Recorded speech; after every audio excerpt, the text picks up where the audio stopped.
রবিবার রাত 11:45 গার্ডেন রিচে বিপর্যয়, যে বিপর্যয়ে 9 জনের মৃত্যু। আর এই বিপর্যয়ের পর তৎপর কলকাতা পৌরসভা।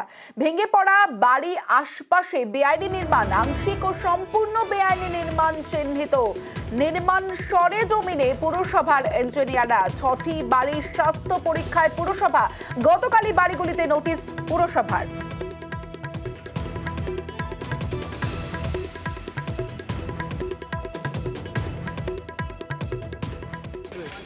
এটা তো মনে হচ্ছে আমার কি যখন থেকে রেডি হয়েছে বিল্ডিংটা এইভাবেই পড়ে হয়েছে, সেটে গেছে। কিন্তু তাও কত হবে, অনেক হলে 4-5 মাস হবে, এইভাবে বেশি হবে না।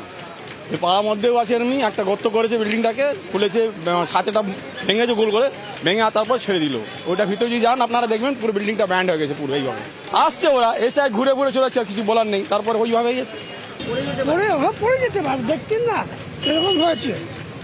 এখন না ঠিক করলে কবে কি হবে কোনো জানি না, আবার লোক মরবে। এখন ঠিক না করলে আবার লোক মরবে। একেই আসে না, এখানে লোক বলেই না, পাশে লোক বলছে না কিছু। অনেক আছে, দেখবেন অনেক আছে। গার্ডেন রিচে 134 নম্বর ওয়ার্ডে যে বাড়িটি ধসে পড়েছে, 134 নম্বর ওয়ার্ডে এরকম আরও অনেক বাড়ি রয়েছে যেগুলো বেআইনি। এবং যে বাড়িটির সামনে আমরা রয়েছি সেই বাড়িটি দুটো বাড়ি কার্যত এক হয়ে গেছে।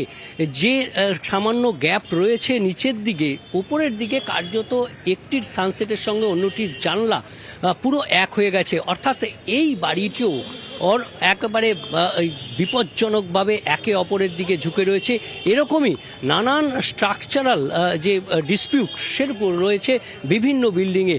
পুরনো একটি বিল্ডিং রয়েছে যেটা ধ্বংসস্তূপের খুব কাছাকাছি, সেখানেও বিপজ্জনকভাবে তৈরি হয়েছে সেই বাড়ি। এরকম 6টি বাড়ি চিহ্নিত করেছে কলকাতা পুরসভা। তাদেরকে নোটিশ দেওয়া হবে এবং তাদের সেই সমস্ত বাড়িগুলো পরীক্ষা করে দেখা হবে। আর সেই পরীক্ষা করে দেখতে কলকাতা পুরসভার স্ট্রাকচারাল ইঞ্জিনিয়াররা আজ ঘটনাস্থলে আসবেন এবং এই বাড়িগুলোকে নোটিশ করে শুনানি করা হবে। শুনানির মাধ্যমেই এই বেআইনি বাড়িগুলোর যথার্থতা কতটা রয়েছে, অনুমতি কী ছিল, সেগুলো খতিয়ে দেখে তারপর রায় দেওয়া হবে। অর্থাৎ এই বাড়িগুলো ভেঙে ফেলা হবে নাকি আংশিকভাবে ভেঙে ফেলা হবে, নাকি পুরোটাই ছাড়পত্র আবারও দেবে কলকাতা পুরসভা, তার সিদ্ধান্ত নেওয়া হবে। অর্থাৎ ক্যামেরা রাজীব সিংয়ের সঙ্গে বিশ্বজিৎ, নিউজ 18 বাংলা।